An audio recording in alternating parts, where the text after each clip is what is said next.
غزہ کے جنوبی شہر رفح میں جاری اسرائیلی افواج کی جارحیت کے پیش نظر اقوام متحدہ کی سلامتی کونسل نے بھاری اکثریت سے قرارداد منظور کرتے ہوئے فلسطین کو اقوام متحدہ کا رکن منظور کر لیا ہے۔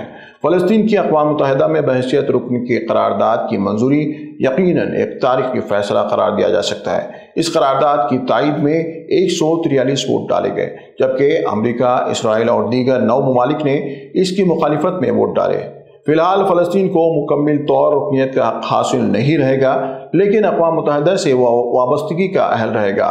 وہیں اسرائیلی فوج رفح شہر پر بمباری کا سلسلہ جاری رکھا ہوا ہے، جس کے نتیجے میں کئی افراد شہید و بیشتر زخمی ہوئے۔